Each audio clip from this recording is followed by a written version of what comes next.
I'm Ben from Living Survival, and today we're going to take a look at another great product. Today we're going to take a look at the big Agnes Rattlesnake SL3. So I've had a chance to use this tent a few times now, and I gotta say I'm quite impressed. It's got a few cool features that just make it sort of unique.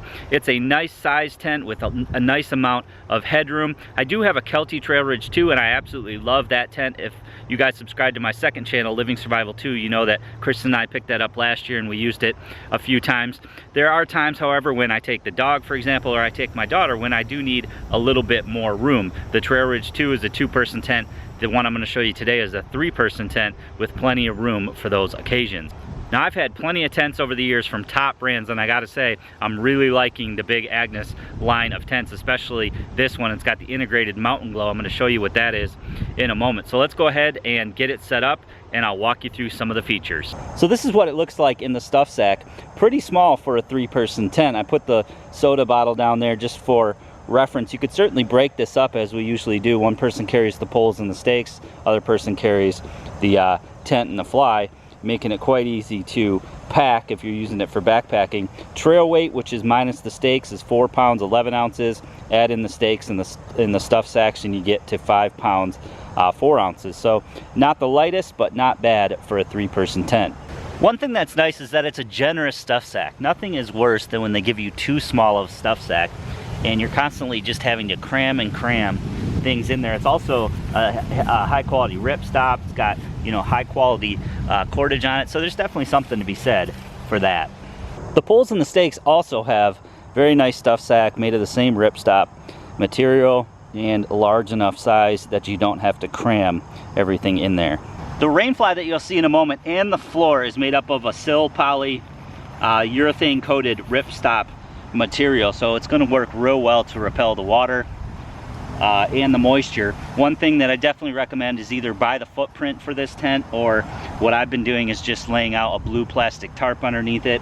That'll help prevent any rocks, sticks, or anything like that from puncturing the bottom of your tent, but you could certainly set it up like I am today on grass without anything underneath. The tent comes with 2 sets of poles. You have your main poles, which are actually all connected together, as you'll see in a moment, and then a ridge pole. So very simple to set up. They are DAC, which is pretty much the only type of poles that I like to see in a tent. I probably won't buy a tent unless it has DAC poles. They're really, you know, heavyweight aluminum that are actually lightweight as far as the actual weight is concerned, but very durable. So they basically just have press fit connectors with shock cord, as with most tents, and you just snap them all together.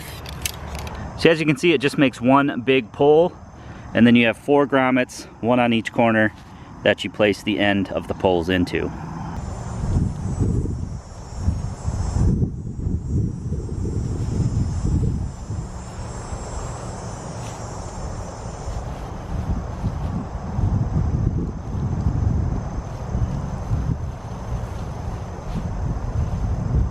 Once you get your poles on, you just clip these connectors on. Now, some tents have a very hard clip.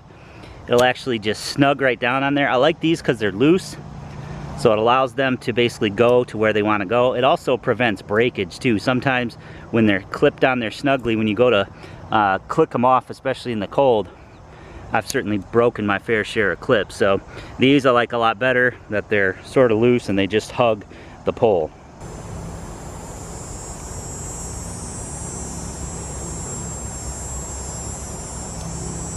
Then we just have our ridge line that snaps on this side and does the same on the other side.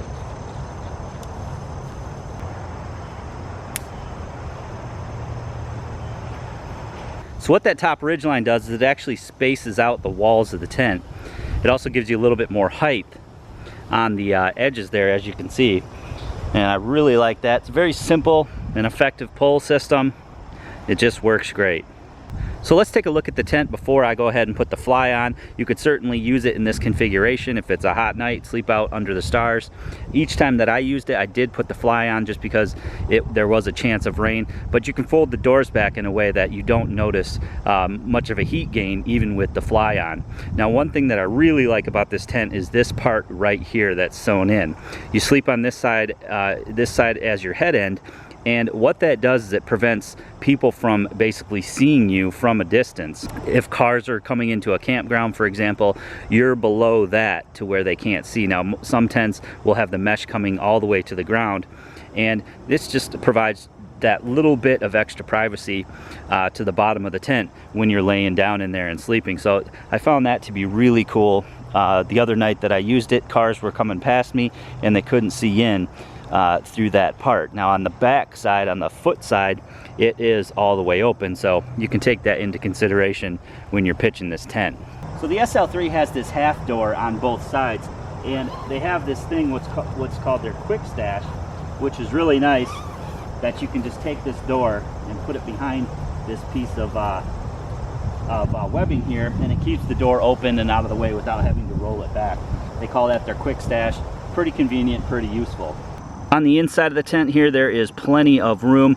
At your foot end, again, you don't have that privacy sort of screen as you do going up both sides and at the head end of the tent, but you do have gear lofts here, a gear loft here, which is really nice. You can store your stuff sacks and things like that in there. Another thing that's really nice is they have attachment points everywhere. There's two there, there's two on either side there.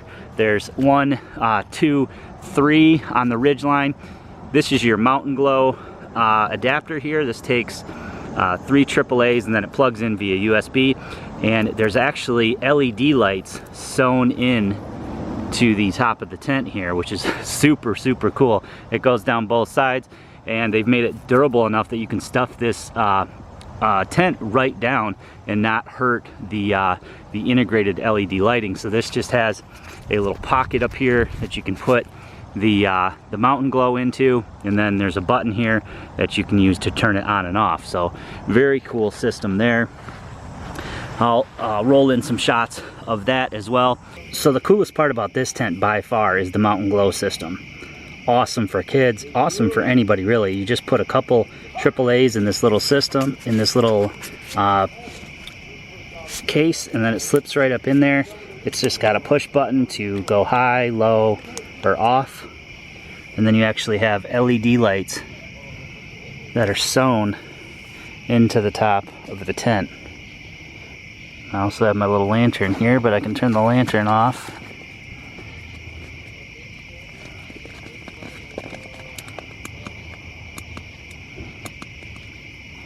And you still get quite a bit of light. And then on the other side, you also have 2 gear lofts, one on either side, but then they have this extra flap here for your cell phone, and you can see here that they have a little hole in the back, and what that's for is putting your cell phone up there, and then you can run your earbuds down and listen to music, or you know, an audio book, or whatever you do in your tent while you're laying there. So I thought that was pretty cool.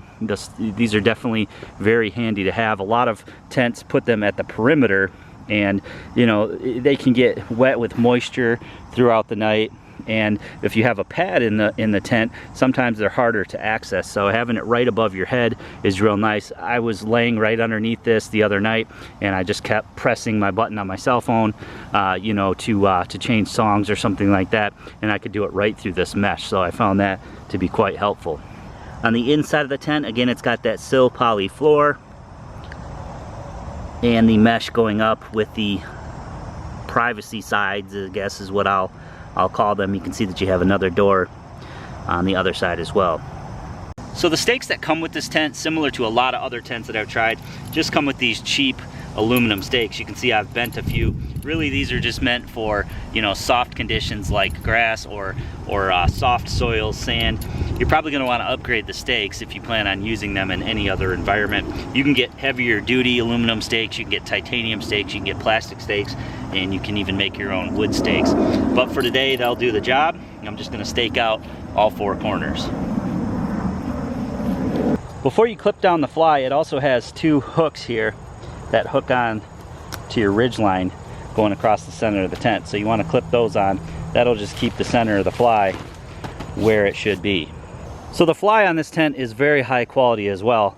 Made out of that same sill, nylon polyurethane coated. ripstop material. You just line up the 4 edges and clip them in according to color. So they've made that very simple. You have 2 vestibules, one on the front side, one on the back side. There's actually no front or back, so it doesn't really matter. You have some additional tie out lines. Another nice thing is that these are all reflective. Same with the line, it's reflective line, so you know you're getting high quality line with it as well. And you can really see this tent at night when you shine a light on it, so that's nice. Even down by the fly, they have, or even down by the clips, they have reflective coating on them. Another nice feature is on both ends you have this flap here that you can keep shut, or for additional ventilation you have this little solid rod in here, and you can go ahead and just Velcro that in, and then it just holds your ventilation flap open. There's one on either side of the tent. So the front and back doors of the Fly are identical. You have this storm flap here that goes all the way down, secured with Velcro to keep the rain out. And of course you just got your zipper to open it. And this one does have the traditional toggles where you would just roll this back and then toggle it on. So once toggled back, you can see you have plenty of room in the vestibule there. Now I just slept with both sides open like that, and even on a warm night, it was about 70 degrees. I didn't notice much difference between that and having the Fly all the way off. And since there was a chance of rain, that's how I left it. Similar to in a hammock, you can tell if you have a bug net on or not.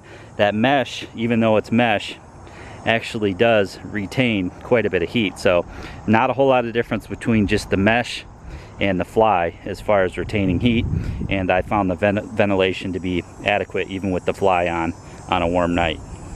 So I hope you guys enjoyed the video today, taking a look at the big Agnes Rattlesnake SL3 with mtnGLO technology. As you can see, it's a fantastic tent. I do believe they make it in the SL1, SL2, 3, 4, and maybe even a 5. I'm going to put a link below to their website. They also have several other models that come with that mtnGLO technology as well. So you can find all of that stuff out on their website, as well as any other specifications such as sizes and things like that, dimensions that I didn't cover in this video. I'll put the link below. I'm also going to put a link below to Amazon where you can pick up one of these tents for yourself. Anything that you do purchase through any of my Amazon links on any of my videos does help support the channel, and I greatly appreciate that. Hope you guys give this video a big thumbs up for me. Hope you share it to your friends and family who are interested in camping and might be on the lookout for a new tent. Hope you guys follow me on my social media as well. My links are below in all of my videos. And as always, guys, if you're on desktop, click that red subscribe button. If you're on mobile, click that red subscribe link. Make sure to hit that alarm icon for notifications when I post new videos as well. Hope you guys subscribe for more videos. Good morning, Elvis. How'd you sleep? You can see I forgot my pillow. Thankfully my daughter's Garfield was in the car.